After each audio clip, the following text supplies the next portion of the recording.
semangat pagi teman-teman. Gimana kabarnya?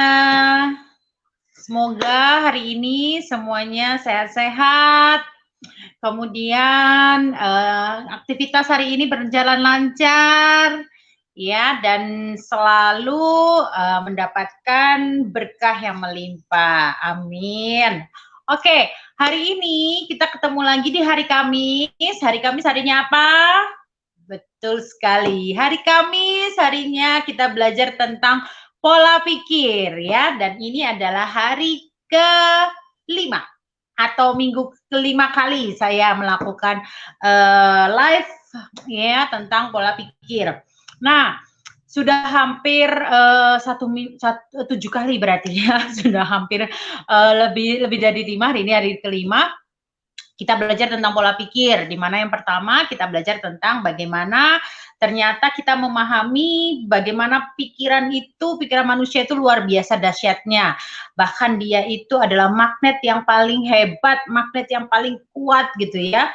Karena bisa menarik apa saja dan tidak butuh waktu, tidak terbatas oleh tempat maupun tidak terbatas oleh waktu gitu kan. Nah, tapi ya itu tadi, seperti sifatnya magnet, dia menarik sesuatu yang sesuai. Artinya kalau teman-teman punya pikiran yang positif, maka yang tertarik adalah hal-hal yang positif. Tapi kalau teman-teman pikirannya adalah negatif, maka yang tertarik adalah hal-hal yang negatif. Itu kita sudah belajar di hari pertama. Teman-teman yang belum ikutan bisa cek ya, baik di IG maupun di Facebook, di fanpage ya, bisa dicek videonya lengkap di situ. Nah, kemudian di hari kedua atau di minggu kedua kita belajar tentang yang namanya mental block, di mana kita belajar bahwa ternyata alam bawah sadar kita itu yang sebenarnya adalah yang pengaruhnya paling besar dalam hidup kita, yaitu 90%, itu sebenarnya tersimpan di dalam alam bawah sadar kita, dan itu yang mempengaruhi apa yang terjadi atau sikap kita selama ini. Ya, kita di situ belajar bagaimana bukan pikiran sadar kita yang mempengaruhi kita, tetapi justru pikiran bawah sadar kita. Dan banyak sekali mental block yang terjadi yang tanpa kita sadari, yang adalah pengalaman dari masa kecil kita, itu menjadi penghalang pada saat kondisi sekarang ini.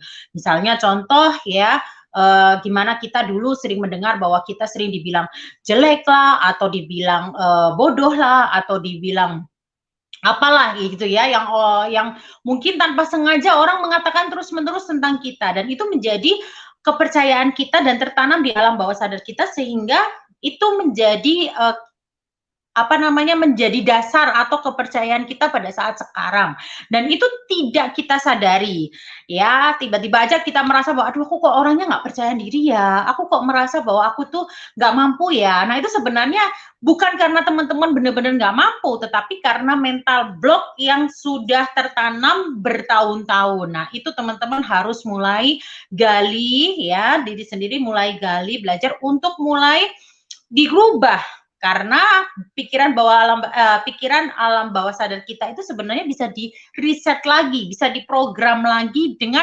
kepercayaan yang baru. Itu makanya kenapa di hari kedua, di minggu kedua kita belajar bagaimana teman-teman mengulang-ulang hal-hal positif yang teman-teman inginkan dalam dirinya teman-teman.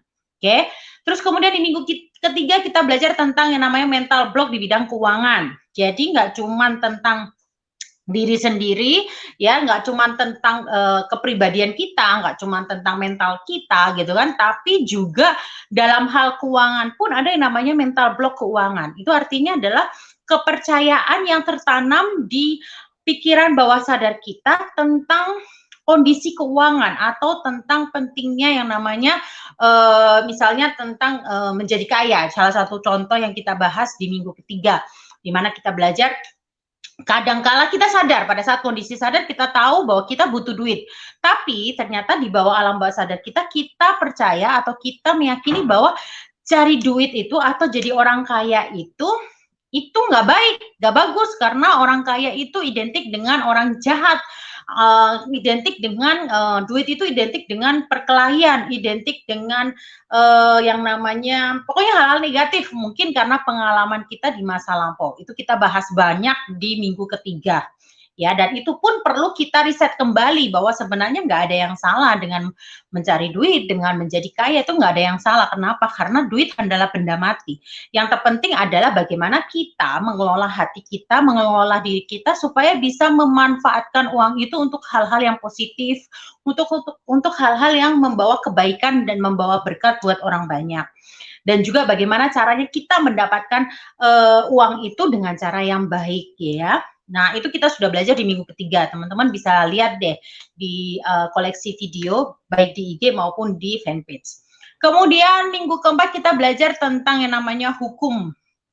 Ya, hukum alam, di mana ternyata di dunia ini, di alam ini itu ada yang namanya hukum yang sudah ditetapkan oleh Sang Pencipta, ditetapkan oleh Yang Maha Kuasa berjalan ya, sama seperti kayak misalnya contohnya adalah hukum gravitasi. Itu udah jadi hukum alam yang nggak bisa ditentang. Di mana hukum-hukum alam ini akan berjalan, teman-teman. Mau kita ngikuti mau enggak, hukum alam ini yang akan terus berjalan. Nah, apa yang terjadi kalau misalnya kita berusaha menentang hukum ini? Ya, kita menentang hukum-hukum ini, maka yang terjadi adalah hidup kita akan kacau. Ya, sama seperti saya kasih contoh waktu itu adalah bagaimana misalnya contoh bumi harus mengitari matahari, dan di mana di situ ada planet-planet lain yang di galaksi ini mengitari dengan sudah mempunyai hukum-hukumnya gitu ya, mempunyai jalurnya masing-masing. Sehingga pada saat apabila ada satu benda yang mengambil keputusan untuk menentang atau mengambil arah yang berlawanan, maka perputaran atau hukum itu jadi kacau. Nah, sama juga dengan hidup kita. Pada saat kita tidak menyadari adanya hukum-hukum alam ini, secara tidak langsung kita menentang gitu ya, kalau nggak sadar gitu karena nggak tahu gitu ya, terus kita menentang maka hidup kita bisa kacau gitu ya. Jadi kalau teman-teman pingin hidupnya lebih baik, pelajari hukum-hukum alami supaya kita bisa berjalan atau menjalani hidup ini sesuai dengan hukum-hukum alam yang udah ditetapin sama Sang Pencipta semesta alam ya, sama Tuhan gitu ya. Nah, kemudian kita belajar ada hukum sebab akibat, ada hukum yang namanya hukum kepercayaan, hukum pengendalian ya. Nah, hari ini kita akan lanjut di hukum yang keempat, yaitu hukum konsentrasi, dan juga kita akan belajar tentang hukum yang kelima, yaitu hukum kesesuaian. Ya, jadi kalau teman-teman pingin belajar lagi hukum-hukum yang lain, misalnya minggu lalu nggak ikutan, boleh deh dilihat lagi gitu ya. Hukum sebab akibat, hukum pengendalian, terus kemudian hukum kepercayaan itu adalah beberapa minggu lalu dengan 2 minggu lalu kita bahas. Oke, nah hari ini kita akan membahas tentang yang namanya hukum konsentrasi dan juga hukum kesesuaian. Apa itu hukum konsentrasi? Hukum konsentrasi adalah hukum yang mengatakan bahwa semakin kita memikirkan sesuatu, semakin besar kapasitas dan energi mental kita akan terarah ke situ, teman-teman. Sekali lagi, kembali lagi ke basic yang pertama, yang di hari pertama, bahwa pola pikir kita itu adalah daya magnet ya. Itu adalah dasar yang harus teman-teman ingat. Jadi hati-hati dalam memikirkan sesuatu. Contoh, misalnya teman-teman mempunyai orang yang nggak disukai, semakin teman-teman mikirin orang itu, ya, teman-teman akan semakin mengeluarkan energi, semakin mengeluarkan kapasitas lebih ke orang itu. Bukannya berarti teman-teman, misalnya nih gini, teman-teman nggak suka sama satu orang, terus kemudian teman-teman ingin memaafkan dia. Tapi yang teman-teman lakukan adalah teman-teman berusaha ngomong, aku nggak mau marah sama dia, aku nggak mau marah sama dia. Apa yang terjadi? Pikiran kita itu tidak bisa mengenal kata positif dan negatif, tidak bisa mengenal kata iya, tidak mengenal kata ya, tidak, itu nggak bisa.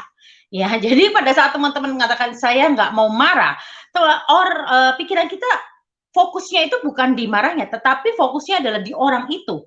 Sehingga itu tadi yang disebut, itu namanya hukum konsentrasi. Semakin kita berpikir ke satu benda, ke satu orang gitu ya, ke satu objek pokoknya yang kita pikirkan, maka pikiran kita, energi kita, kapasitas kita akan tertuju pada orang itu.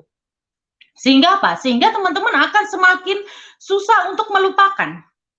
Ya, jadi jangan heran kalau misalnya punya mantan nih ya, punya mantan teman-teman mikirin terus gitu ya. Aduh aku sakit hati deh sama mantanku gitu, ditinggal kawin misalnya ya kan, terus atau diputusin gitu ya teman-teman, berusaha mikir, atau misalnya teman-teman merasa sedih, teman-teman pisah terus mikir terus, energi dan kapasitas pikiran kita itu akan mengarah ke dia, fokusnya justru malah ke mantan itu. Akhirnya apa? Ya teman-teman nggak akan bisa melupakan. Ya, nggak bisa melupakan. Yang harus teman-teman lakukan adalah teman-teman tidak berhenti untuk memikirkan. Jadi kalau misalnya teman-teman nggak suka sama seseorang misalnya, atau misalnya itu tadi teman-teman masih masih masih sayang atau masih padahal mantannya udah kawin lagi gitu misalnya, udah bukan kawin lagi, udah menikah dengan orang lain gitu kan. Terus teman-teman padahal masih nyimpan rasa gitu. Kalau teman-teman pingin move on, pingin go, pingin saya ingin menemukan jodoh yang lain, saya kepingin menemukan orang lain, yang harus teman-teman lakukan adalah melupakan. Teman-teman nggak bisa terus mikir, biarpun teman-teman, aduh sakit hati aku dulu ditinggal, aduh padahal aku masih sayang gini-gini. Pikiran apapun itu positif atau negatif tentang orang itu akan terus-terusan fokusnya ke orang itu. Sama kalau misalnya teman-teman nggak suka sama orang misalnya, ya, jangan mikirin lagi gitu loh. Udah lupakan. Ya, lupakan gitu. Kenapa? Karena dengan tidak memikirkan, maka teman-teman pikirannya akan fokus ke hal lain dan hal itu pun kalau hal itu adalah hal yang positif ya kan, hal yang lebih mengarah ke hal yang baik, maka itu yang akan menjadi konsentrasi teman-teman, pikirannya teman-teman dan energinya teman-teman. Ingat ya, pikiran kita adalah magnet yang paling kuat. Oke. Jadi kalau teman-teman misalnya teman-teman merasa teman-teman pingin sukses gitu ya, tapi teman-teman mengingatnya itu adalah ketakutan-ketakutan, "Iya ya aku dulu ditolak, iya ya ini ditolak, ini, terus ini gagal, aku kenal si A gagal, aku kena." Yang teman-teman, cari adalah orang-orang yang gagal gitu ya, yang teman-teman merasa bahwa teman-teman, "Ah saya kan perlu belajar dari kegagalan mereka," gitu loh. Jadi teman-teman nggak cari orang sukses, orang yang sudah sukses, terus teman-teman belajar dari kegagalan mereka, terus fokusnya ke cara mereka untuk sukses, enggak. Tapi teman-teman carinya adalah berusaha membenarkan diri dengan mengatakan bahwa, "Ah, saya mau belajar dari kesalahan." Benar, baik, belajar dari kesalahan orang baik, tapi yang teman-teman harus fokuskan adalah bukan kegagalannya mereka, bukan tanya, "Kenapa kamu dulu gagal?" Gitu ya. Enggak, tapi bagaimana pertanyaannya harus benar teman-teman, karena itu yang menentukan fokusnya teman-teman. Pertanyaannya bukan, "Kenapa kok kamu gagal?" Gitu loh. Karena kalau pada saat teman-teman bertanya, "Kenapa kamu gagal?" Berarti fokusnya teman-teman di mana? Kegagalannya. Oke?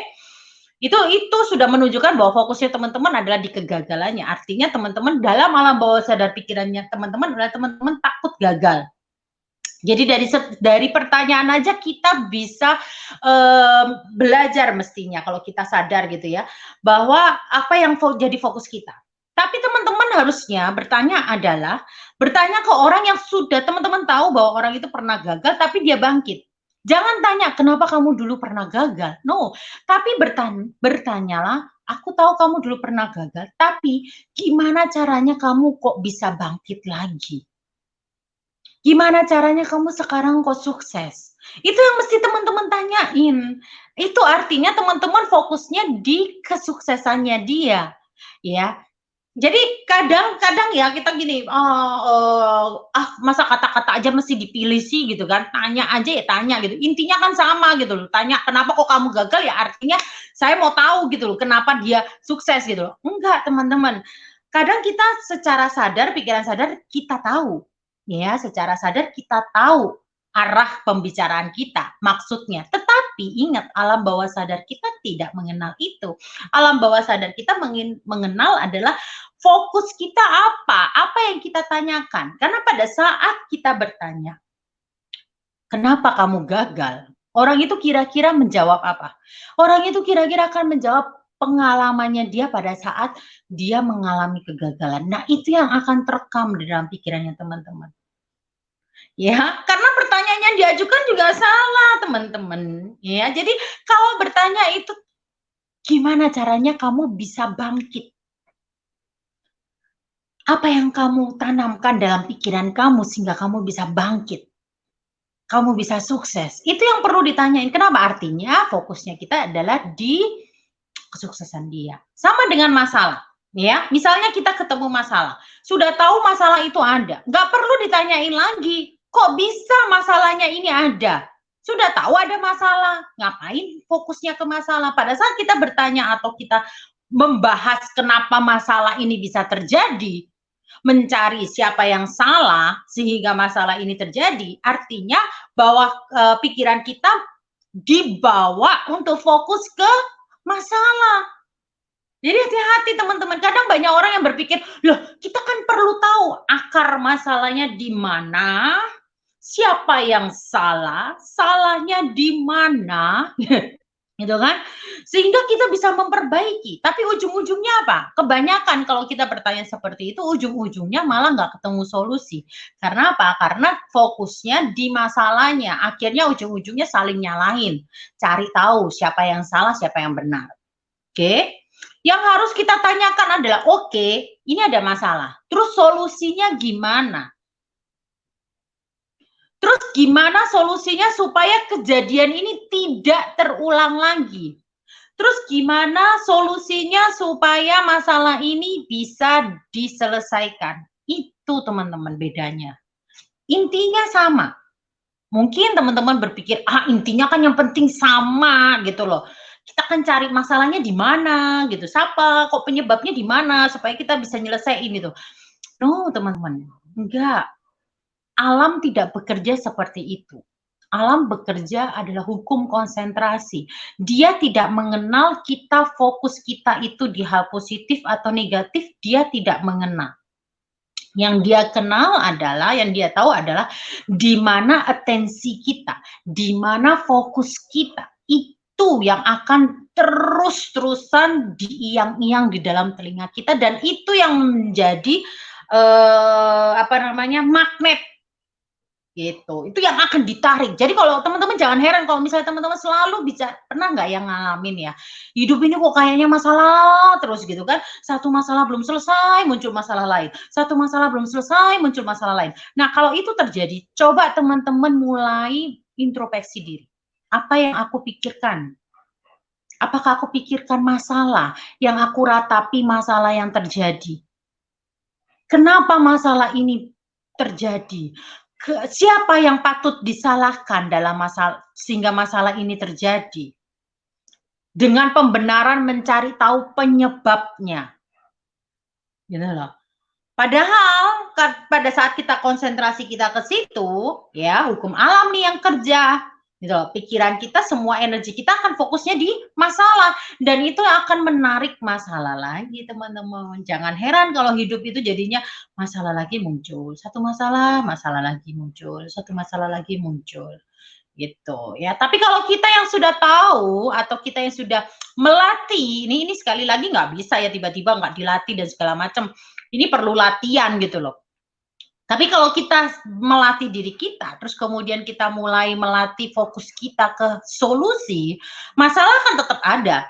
Jadi misalnya nih ada dua orang nih, si A dan si B. Si A ini fokusnya di masalah, gitu. Masalahnya sama misalnya, tapi si A berusaha cari tahu kenapa masalah ini terjadi, siapa yang salah, gitu. Penyebabnya siapa nih masalah ini, gitu loh. Dengan alasan supaya tidak terulang lagi. Si B fokusnya adalah solusinya gimana nih supaya masalahku kelar.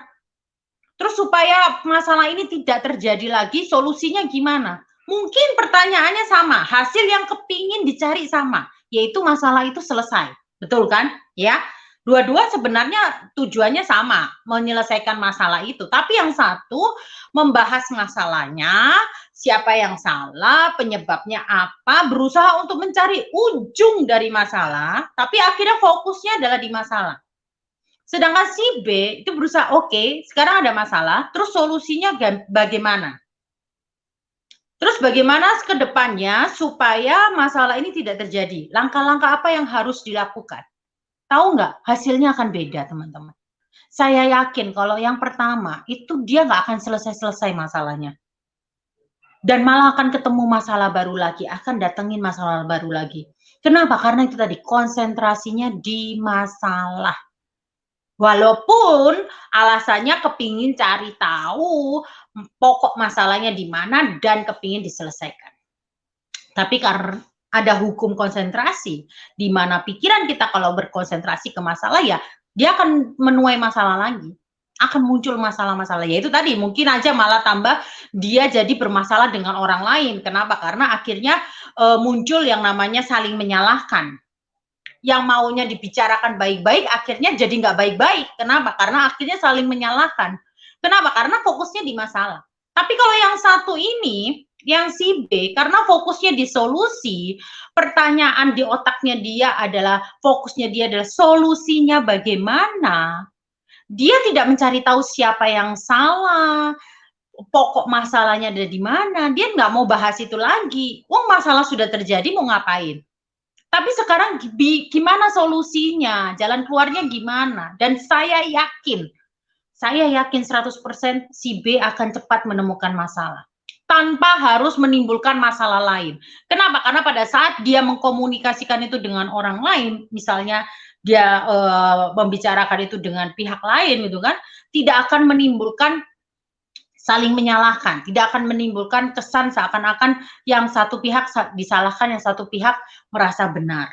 Enggak. Kenapa? Karena yang dibahas adalah solusi. Oke, kejadian sudah terjadi. Enggak perlu cari tahu siapa yang salah. Sekarang solusinya gimana supaya masalah ini beres. Kemudian ke depannya apa yang harus dihindari supaya apa solusinya supaya kejadian ini tidak terulang lagi. Enggak bahas kenapa, siapa yang salah dan segala macam. Itu akan cepat menemukan solusi, teman-teman. Coba dicoba deh. Kenapa itu bisa terjadi? Ya karena adanya hukum konsentrasi ini, teman-teman. Di mana fokus kita ada, disitulah energi dan semua pikiran kita akan terfokus di sana, dan apa yang terjadi itu akan menarik. Kalau kita fokusnya di solusi, maka yang akan datang adalah ide-ide untuk jadi solusi. Tapi kalau fokus kita di masalah, yang akan tertarik adalah masalah yang lebih banyak lagi. Jadi coba deh latihan ya teman-teman, coba pada saat teman-teman mengalami masalah misalnya, ya coba jangan tanya siapa yang salah. Masalah sudah terjadi, nggak perlu dibahas apa yang salah. Sudah kejadian gitu loh. Yang perlu dibahas adalah solusinya gimana. Oke, terus ke depannya gimana supaya masalah ini tidak terjadi. Ya, percaya ke saya pasti akan ketemu itu solusi. Karena itu tadi, hukum alam tidak bisa ditentang. Hukum alam itu tidak bisa ditentang. Hukum konsentrasi itu adalah salah satu hukum alam. Ya, jadi coba teman-teman latih. Oke. Nah, kemudian sekarang kita lanjut ke hukum yang berikutnya adalah hukum kesesuaian. Hukum kesesuaian ini mengatakan bahwa kita, dunia di luar kita itu pasti akan jadi cerminan siapa diri kita. Oke. Artinya apa? Artinya gini loh teman-teman. Pernah nggak dengar istilah burung merpati akan kumpul dengan burung merpati. Artinya burung yang warna putih akan kumpul dengan burung yang warna putih. Burung yang warnanya hitam akan kumpul dengan warna hitam, gitu ya. Kita pun juga berteman atau lingkungan kita adalah orang-orang yang dekat dengan kita adalah orang-orang yang sejenis dengan kita. Itu sudah hukumnya, hukum kesesuaian, di mana orang sekali lagi kembali lagi ke prinsip yang pertama kali bahwa bahwa pikiran kita menarik itu magnet yang sesuai, yang sama. Nah, ini hukumnya juga sama. Kita akan menarik orang-orang yang sama setipe dengan kita. Kalau kita ada orang-orang yang tidak setipe dengan kita tidak akan merasa nyaman dengan orang itu. Begitu juga sebaliknya, orang itu juga tidak akan merasa nyaman dengan kita. Kenapa? Karena adanya hukum kesesuaian ini. Ya, mungkin dalam jangka waktu tertentu ada orang yang bisa berpura-pura gitu ya, berpura-pura untuk nyaman, berpura-pura untuk jadinya itu tadi muncul orang munafik gitu ya kan, di depan lain gitu ya kan, padahal dia di luar itu dia merasa tidak nyaman gitu kan. Tapi dia mengharuskan dirinya berpura-pura, bukan dirinya sendiri gitu. Kenapa ya? Karena dia berusaha untuk menyesuaikan dengan lingkungan dia gitu loh. Tapi akhirnya apa? Itu sama dengan kayak kita menentang hukum alam gitu. Akhirnya apa? Akhirnya yang terjadi ya orang itu nggak akan merasa nyaman. Dia akan tertekan. Jadi pada saat di dalam situasi seperti itu, orang yang melakukan kepura-puraan itu ya kan dia pasti nggak nggak akan nyaman gitu. Dan biasanya ada jangka waktunya, di mana akhirnya dia meledak gitu loh. Kenapa? Karena ya itu tadi, itu bukan dirinya gitu loh. Kenapa ya? Karena itu tadi ada yang namanya hukum kesesuaian, di mana kita akan merasa nyaman dengan orang yang sama setipe dengan kita. Nah, sekarang pertanyaannya berarti kalau misalnya aku sudah setipe dengan orang yang nggak sukses misalnya, lingkunganku adalah orang-orang yang istilahnya sama gitu kan, istilahnya misalnya ambil contoh ekonomi menengah ke bawah gitu, berarti aku nggak akan bisa masuk ke orang yang nggak bisa kumpul dengan orang yang sukses dong gitu. Enggak teman-teman, bisa. Kenapa? Sekali lagi, pola pikir kita, siapa diri kita, itu bukan berarti tercetak dari lahir, enggak. Semua yang ada di dalam diri kita, sifat kita, ya kan, saat ini sifat kita dan misalnya kita punya sifat negatif atau sifat positif atau misalnya karakter kita, itu semuanya kembali lagi bisa di-reset.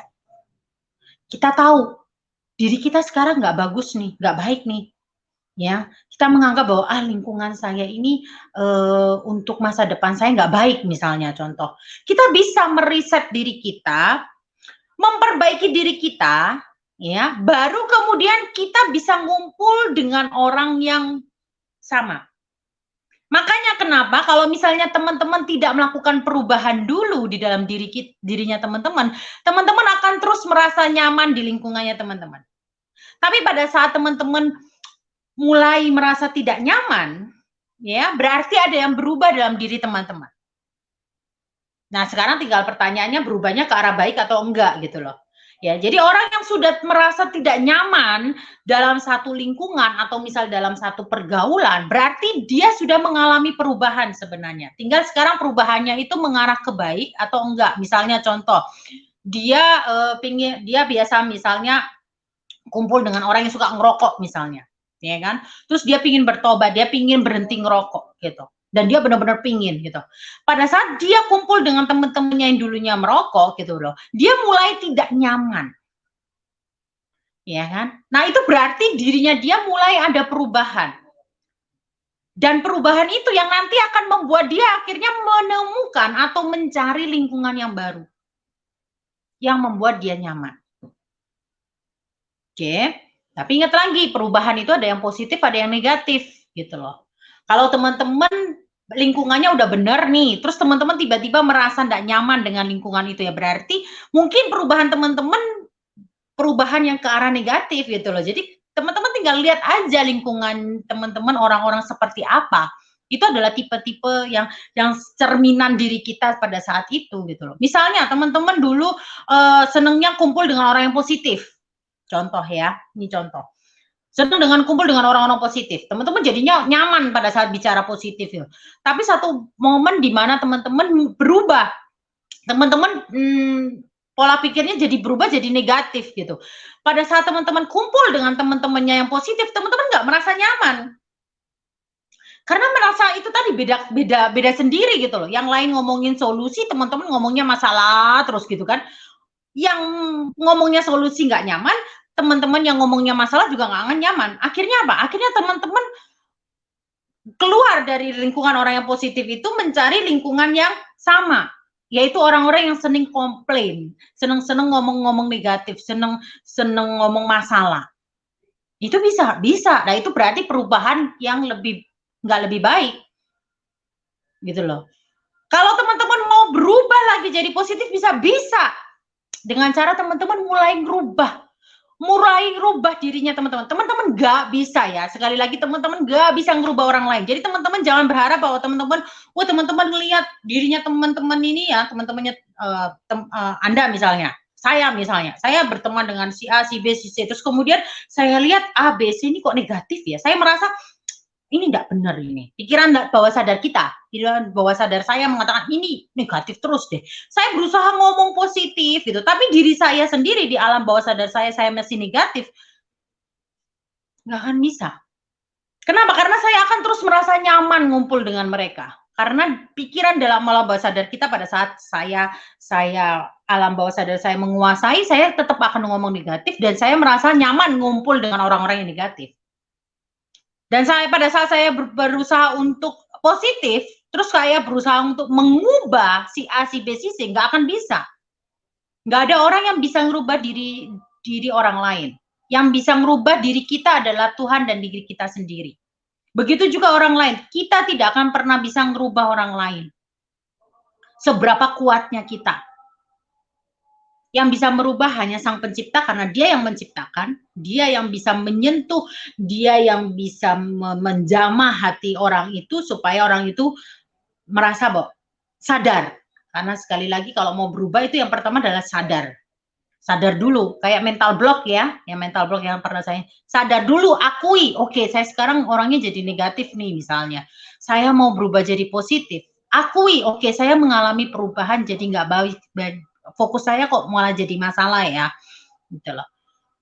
Dan itu yang bisa membuat orang itu sadar bukan orang lain, tapi jamahan Tuhan. Kita hanya bisa mendoakan, kemudian orang itu sendiri mau nggak berubah. Jadi jangan salah.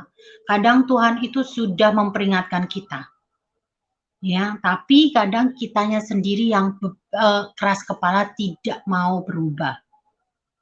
Karena kita punya kehendak bebas untuk merubah diri kita sendiri. Ya, jadi jangan berusaha untuk merubah orang lain. Yang bisa kita lakukan apa? Kalau memang kita mau berubah, ya kita rubah dulu diri kita, kemudian keluar dari lingkungan itu, mengundurkan diri dari lingkungan itu, dan mulai cari komunitas yang positif. Kalau teman-teman ingin belajar jadi positif. Selama teman-teman merasa nyaman dengan orang-orang yang berpikiran negatif, berarti teman-teman berubah. Belum berubah. Karena salah satu bukti bahwa teman-teman berubah adalah teman-teman tidak akan merasa nyaman di lingkungan yang sama. Karena itu tadi, ada hukum kesesuaian.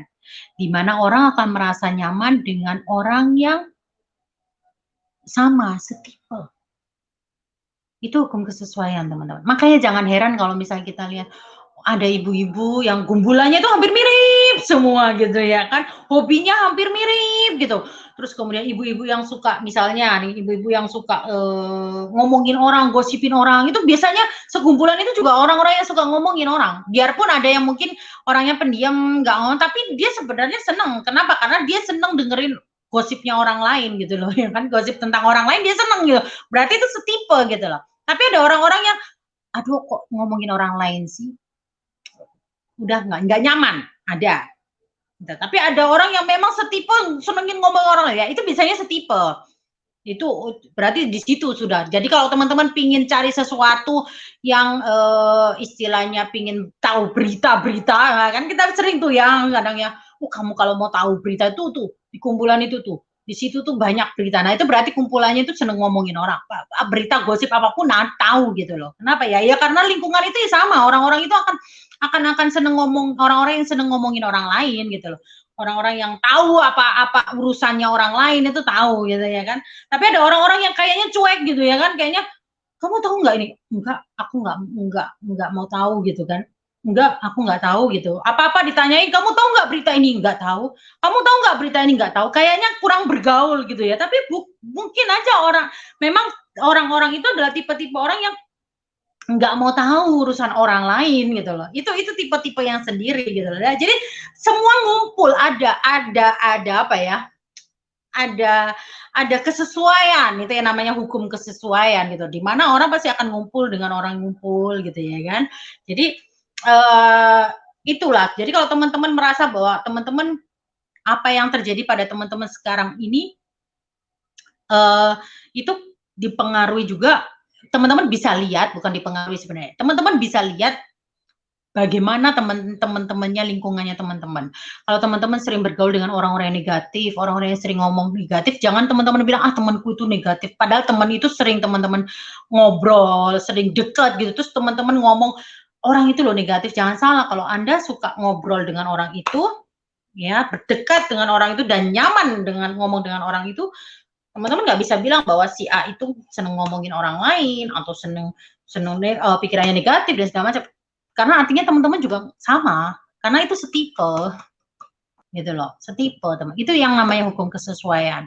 Ya kalau teman-teman pingin keluar dari lingkungan itu, apapun itu, entah misalnya teman-teman mungkin ada saudara yang istilahnya ya itu tadi seneng rokok lah atau apa lingkungan, ya kan? Ya berarti lingkungan di situ akan sama gitu loh. Tapi kalau misalnya teman-teman juga ngelihat orang ini positif terus ya, orang ini kok ngomongnya bisa positif terus. Positif bukan kepura-puraan loh ya, bukan dalam kondisi sadar dia ngomong positif, enggak. Pada saat dia ketemu masalah dia benar-benar juga positif gitu loh. Karena orang itu kelihatan karakternya adalah pada saat ketemu masalah. Nah, kalau misalnya teman-teman ketemu orang ini punya masalah juga sama saya, tapi kok dia bisa tetap pikir positif. Dia tetap bisa ketemu solusi, cepat ketemu solusi. Berarti lingkungannya dia, orang-orang yang temen, orang-orang yang ada di sekitarannya dia adalah orang-orang yang sama. Nah, kalau teman-teman pingin setipe dengan dia, pingin sama dengan dia, ya teman-teman harus merubah diri dulu, mempunyai mindset yang sama, belajar, terus kemudian baru kemudian teman-teman ngeblend dengan mereka. Tapi kalau teman-teman tidak mau menyadari bahwa oh ya saya negatif, saya mau belajar positif, teman-teman mulai mengasah diri, ya kan, melatih diri, terus biarpun teman-teman belum terlatih, teman-teman sudah ada koneksi dengan orang yang positif itu ada. Ya itu makanya sama kayak orang bilang, kalau kamu pingin sesuatu, besarkan dulu kapasitasmu, sesuaikan dulu tempatmu gitu ya. Itu sama gitu, kesesuaian itu tadi gitu. Teman-teman pingin sukses, teman-teman pingin keluar dari istilahnya lingkungannya teman-teman yang mungkin ya itu tadi penghasilannya rata-rata di bawah gitu ya. Misalnya teman-teman pingin punya teman-teman yang di atas ya, berarti teman-teman harus mulai belajar pola pikirnya mereka, mulai belajar mengubah. Nah, tanda-tandanya apa kalau teman-teman pengen lihat tanda-tandanya bahwa saya mulai berubah nih, adalah teman-teman akan merasa tidak nyaman, mulai tidak nyaman dengan lingkungan di mana lingkungan lama teman-teman yang setipe dengan teman-teman dulunya, itu teman-teman udah mulai nggak nyaman. Nah, itu artinya teman-teman mulai berubah, karena itu tadi, teman-teman merasa bahwa aku punya mindset yang agak beda nih dengan orang ini ternyata gitu ya. Lingkunganku ternyata beda nih dengan apa yang aku pikirin gitu kan. Mulai ada perbedaan, mulai terlihat bahwa teman-teman berbeda dengan lingkungannya saat ini. Nah, itu berarti teman-teman sudah mulai menunjukkan perubahan. Itu sih sebenarnya tandanya gitu. Kenapa? Karena ya itu tadi ada hukum kesesuaian di mana orang akan merasa nyaman dengan orang yang mempunyai pikiran yang sama. Ya, karena kalau orang nggak sama, yaitu tadi nggak akan nyaman. Bukan cuma satu pihak, dua belah pihak nggak akan nyaman.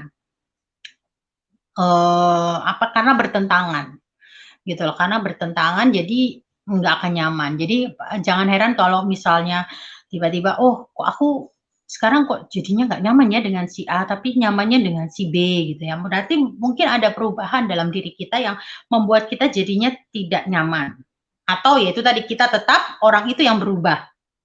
Ya kan? Kita tetap nih, tapi orang itu yang berubah sehingga dia menjadi nggak connect lagi dengan kita karena ya itu tadi dianya berubah atau kita yang berubah itu bedanya di situ.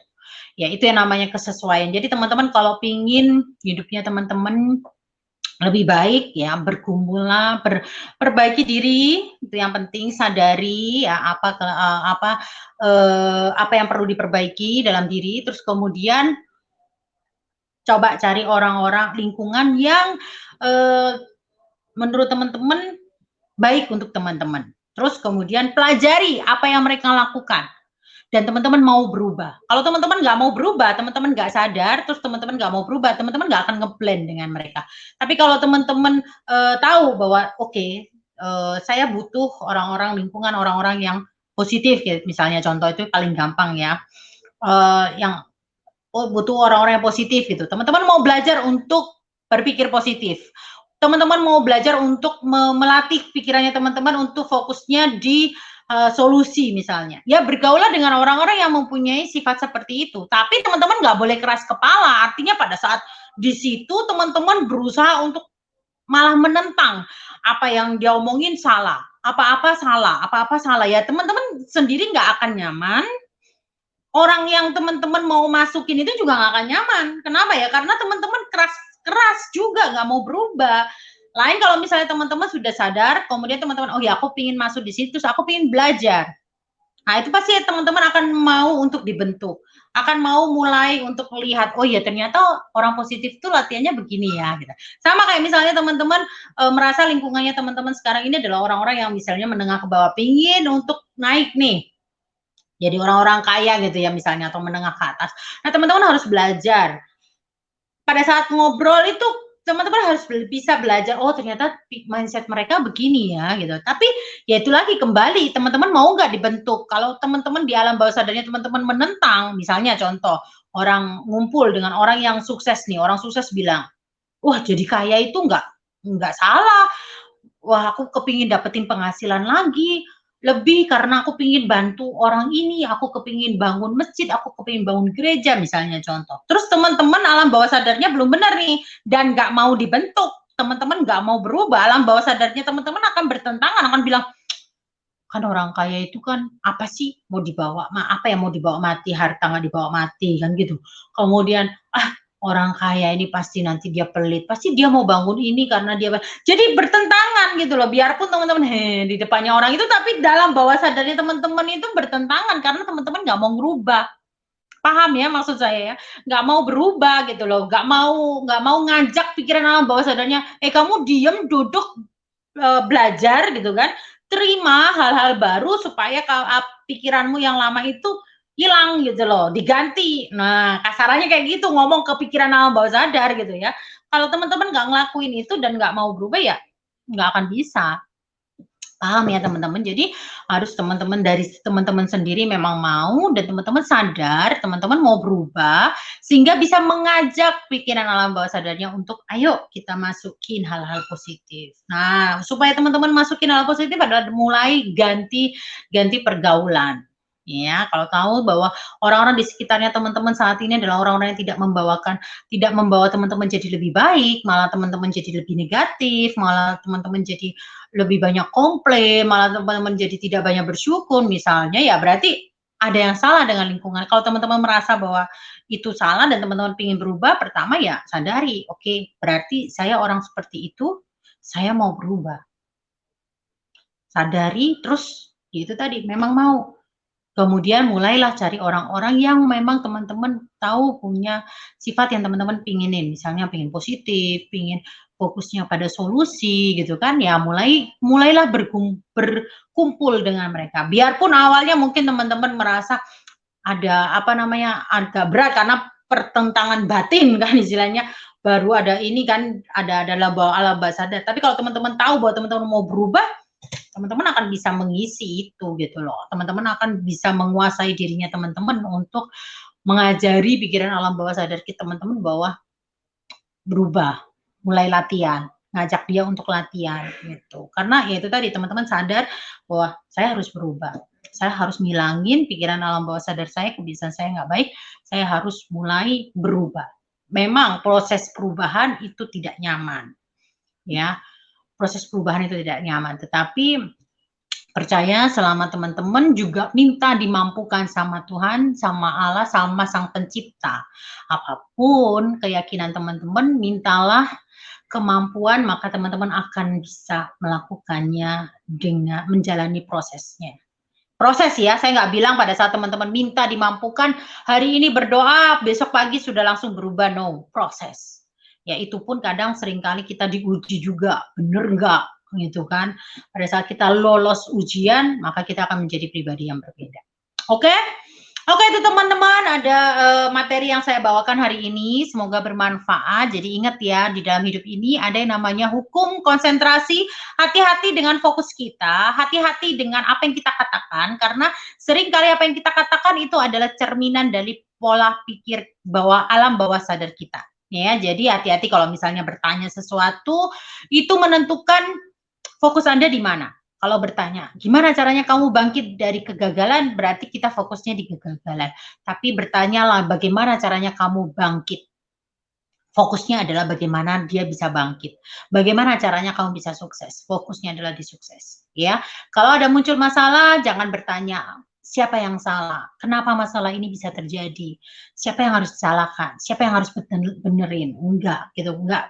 Kalau ada muncul masalah, fokus kita jangan di masalah. Fokus bukan di masalah itu artinya apa yang kita pertanyakan pun jangan tentang masalah, tapi yang kita tanyakan adalah apa solusinya, bagaimana caranya supaya kedepannya hal itu tidak terjadi. Yang sudah terjadi tidak bisa kita ubah. Masalah yang sudah ada tidak bisa kita ubah dan tidak ada manfaatnya mencari siapa yang salah. Karena itu hanya akan menimbulkan masalah yang baru karena orang akan saling menyalahkan. Tetapi coba cari solusi. Solusinya bagaimana kalau aku ada masalah seperti ini, solusinya bagaimana? Terus ke depannya apa yang harus saya lakukan supaya hidup saya jadi lebih baik gitu. Jadi hindari ke pertanyaan-pertanyaan yang fokusnya itu ke hal-hal yang negatif, teman-teman. Kadang-kala kita sering ngeyel ya, sering kita bilang, kan intinya ya pokoknya intinya gitulah, tapi enggak teman-teman. Itu adalah mencerminkan pada saat kita terlatih ya, kita ngomong dengan orang, kita bisa tahu orang ini fokusnya di mana, di masalah atau di solusi. Karena itu tadi dari pertanyaan yang dia ajukan pun itu mencerminkan fokusnya dia di mana. Jadi cobalah melatih untuk memilih kata-kata pertanyaan yang tepat karena apa yang kita sampaikan itulah yang menjadi fokus kita ya. Jadi fokuslah pada solusi. Kalau ada masalah tanya solusinya gimana. Ya, jadi jangan bertanya kenapa masalah ini bisa terjadi. Sudah terjadi ngapain ditanya kenapa masalah ini terjadi? Tanya solusinya bagaimana. Oke, supaya konsentrasi kita, fokusnya kita adalah di solusi. Itu adalah hukum konsentrasi. Nah, yang kedua adalah hukum kesesuaian, di mana kita harus tahu dunia luar itu adalah cerminan dari diri kita. Jadi kalau teman-teman melihat teman-teman yang ada di lingkungannya teman-teman sehari-hari, yang teman-teman di mana sering bergaul, itulah diri teman-teman sebenarnya. Ya, jadi kalau teman-teman sering bergaul dengan orang-orang yang sering ngomongin orang lain, jadi sebenarnya teman-teman juga orang yang sama, senang ngomongin orang lain. Cuman kadang-kadang orang nggak sadar ya, gitu. Tapi kalau teman-teman tahu bahwa temannya teman-teman adalah orang-orang yang suka ngomongin orang lain, berarti Anda pun juga sama gitu. Nah, kemudian sikap Anda kepada diri Anda sendiri juga cerminan sikap Anda pada mereka gitu ya.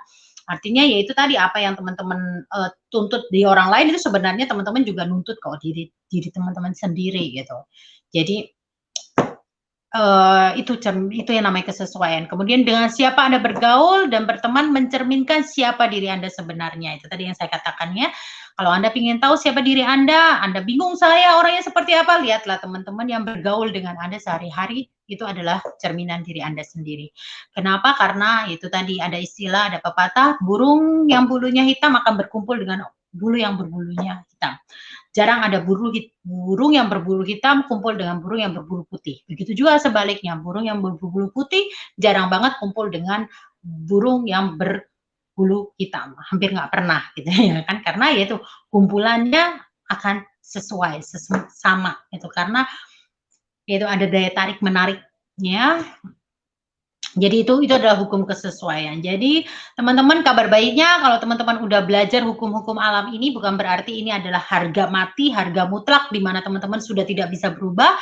Teman-teman harus terima nasib. No, nggak ada yang namanya nasib, ada di tangan kita ya. Takdir ada di tangan Sang Pencipta, tetapi nasib ada di tangan kita sendiri. Makanya kenapa kita diberi hikmat, diberi ilmu, diberi akal budi untuk belajar yang namanya hukum-hukum alam, supaya kita bisa memperbaiki diri kita, supaya kita bisa mengenal bagaimana alam ini bekerja, sehingga kita bisa hidup menurut hukum-hukum alam yang ada, sehingga hidup kita jadi lebih baik. Ya, karena itu tadi teman-teman, Sang Pencipta adalah Allah yang maha baik, Allah yang maha pengasih. Dia tidak bukan Allah yang istilahnya tidak memberikan kita peluang atau kesempatan untuk merubah hidup, enggak. Kita diberi waktu seumur hidup kita untuk merubah hidup kita menjadi lebih baik. Tergantung teman-teman sendiri mau mengikutinya, mau mempelajarinya, mau mengubah hidupnya, mau mengubah dirinya sendiri atau tidak. Semuanya keputusan ada di tangan teman-teman. Ya, tapi saya yakin tidak ada yang kebetulan. Jadi kalau teman-teman melihat acara hari ini, saya yakin tidak ada yang kebetulan. Mungkin ini adalah waktunya teman-teman untuk mulai mengkoreksi diri sendiri, mulai belajar tentang apa yang ada dalam pikiran kita dan menjadi orang yang lebih baik lagi.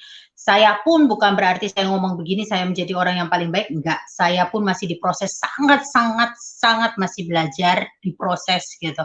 Saya bersyukur saya diberi kesempatan untuk belajar tentang hal seperti ini sehingga pada saat saya ketemu masalah, pada saat saya mengalami kondisi di mana hidup saya berada di titik terbawah, saya bisa mulai melihat dan memperbaiki diri saya sendiri gitu. Karena itu tadi, tidak ada orang yang bisa merubah diri kita kecuali Tuhan dan diri kita sendiri. Ya, oke. Jadi teman-teman, jangan berharap orang lain mengubah hidup Anda, jangan juga berharap kita bisa mengubah orang lain, tetapi ubahlah diri kita sendiri dan minta bantuan yang di atas untuk memampukan kita merubah diri kita menjadi lebih baik. Oke, sekian dari saya. Sukses untuk teman-teman.